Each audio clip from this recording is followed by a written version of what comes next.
What's up, guys? Today I wanted to go ahead and revisit a classic device, a device that I really loved, and actually got the channel sort of started when I started picking up LG devices. This was one of the first LG devices that I picked up, and kind of built a community just off of these phones alone, these older LG phones. And man, is this such a great device? Still in 2022. Now, do I recommend buying this device? Not really, because of the price. You can pick it up for around $100, which is very good. But if you add like an extra, $50, you can get an LG G8 or a G8X. So I would highly recommend going with that, and I'll drop the link down to that. But if you find this for, if you just really like this specific phone, it's still really good. We're gonna go through it, and it actually has a few things that are kind of unique in 2022. So let's go ahead and get started here.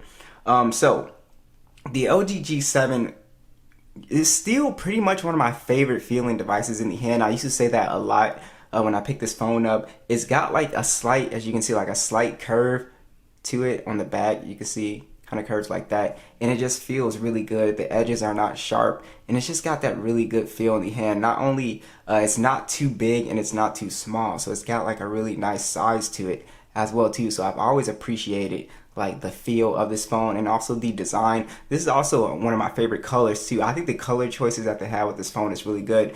This raspberry one, and then they have sort of like this really cool blue looking one as well too, which you can't really see fingerprints like directly if I'm looking at it directly. Now you kind of can see them right here, but that's also one thing that I like, is that it's a glossy back, but you can't really pick up the fingerprints. So I really like how they did the design on this phone here. So there's a couple of things about the hardware that you will notice with this flagship, is that you do have a headphone jack with a quad DAC. This phone has a single firing speaker, and in my opinion, one of the best single firing speakers that I've ever heard is called the LG Boombox. And when you put it down, and I'll play it for you guys later, it just sounds crazy. So that's really awesome. And yeah, hardware wise, this is still a really solid phone. We got our fingerprint scanner right here as well too. And yeah, it still looks pretty decent in 2022. So another really cool thing, and it's actually, I guess, kind of unique, is this phone has an IPS display. It's HDR10 at 6.1 inches, but it's a full 1440p display or 2K display, and it's 564 for the PPI. So this is an extremely high quality IPS panel.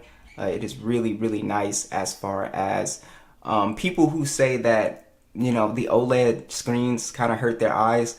You won't really have that issue with this IPS panel, and plus it's very high res as well too. And it's also nice that it has HDR10 as well too, and it's a very high quality IPS panel. It's not like it's washing out or anything like that. So I really like this panel. Of course, you got the notch, which you can hide with the software.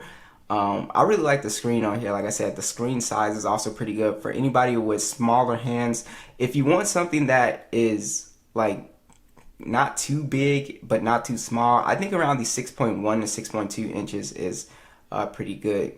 But yeah, the screen on here is great for watching content and playing games still. I think it's still a really great display for that. It doesn't really look like it's aged much at all. Still looks really good.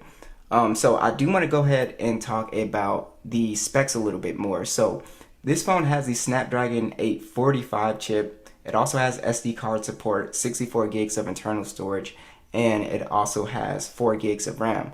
So this phone still does pretty good with gaming performance as well too. If you check the graphics, let's see what we're running here. We are doing HDR Extreme, and looks like we can do HDR Ultra. So if you are a gamer, you still get some pretty good settings for $100.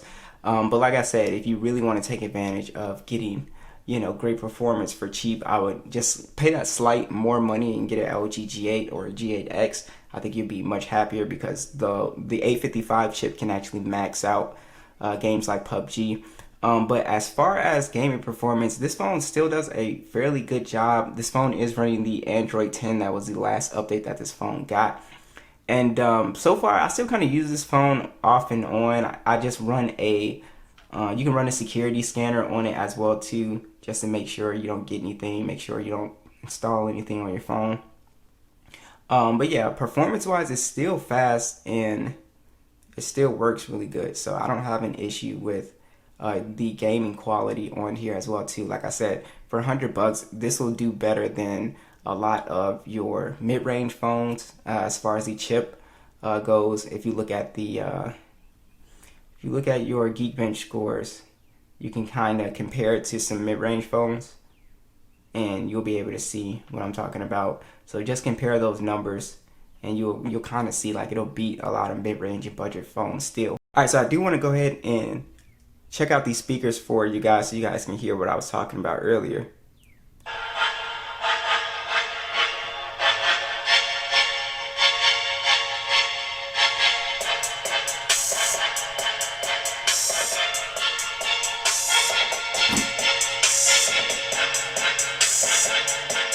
So do you guys hear the difference when I put it down?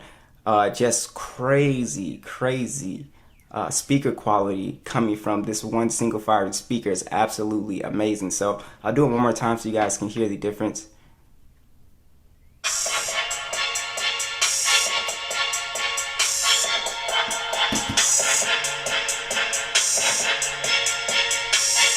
Is absolutely nuts. So you really can play music out loud if you, which I do a lot actually, around my house. Just play straight from the phone sometimes, even though I have Bluetooth speakers and stuff. Yeah, if you go ahead and just play it like that, this is just extremely good sounding, crazy bass quality on here. You can actually feel the bass thumping on the back of this phone as well too, which is pretty cool, and just really good speaker quality in general. So that's always something that really impressed me about this phone. And also, you plug in your headphone, you do get that hi-fi quad DAC on here as well too. So definitely still a great audio device. Also, some of the additional features, NFC, your screen sharing is built in on here, works pretty well.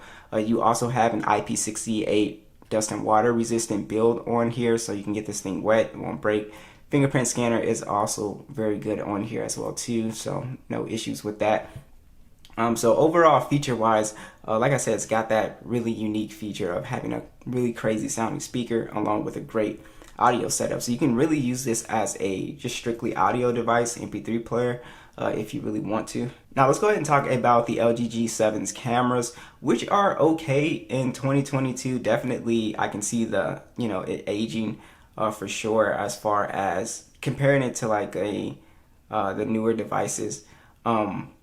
If you take it out of good lighting, it gets a little soft, but other than that, I think the images still look pretty good. I actually am kind of surprised because I went back and looked at the photos. It actually still is very good for being in 2022. I would probably argue that it would do better than like some newer phones on the market that are like around the budget price point of like $200. It's kind of competitive in that area, but yes, dynamic range could be a little bit better. There's a few things that I saw that could have been a little bit better, but in general, I think the image quality is still pretty good on the LG G7. You have a 16 megapixel standard, and then a 16 megapixel ultra wide. It also shoots in 4K 60, and then you have an 8 megapixel selfie cam. Like I said, the images look fine for this price point. Really don't have any complaints really. So in general, I really do like the LG G7. The last thing we can touch on is battery life. This phone doesn't have excellent battery life. It's a 3000 milliamp battery, 18 watt charging. It does have wireless charging though. The battery life is just kind of okay on this phone. It's not anything too crazy. You can kind of squeeze like maybe 5 hours screen on time out of here. So I think it's slightly below full day's use. But yeah, so the G7 is always going to be a device that I always sort of hold, highly. It's one of my favorite devices from LG. And yeah, so this is still a very solid device if you get it at a really good price. I would say 100 and under. But if you're really looking forward to, if you're looking forward to use this as your main phone, I would save up that extra money, the extra $50, $60, and just get an LG G8. So what do you guys think of the G7? Do you guys still have a G7? Do you guys think this is a classic device? Be sure to let me know what you guys think, and I'll catch you guys in the next one.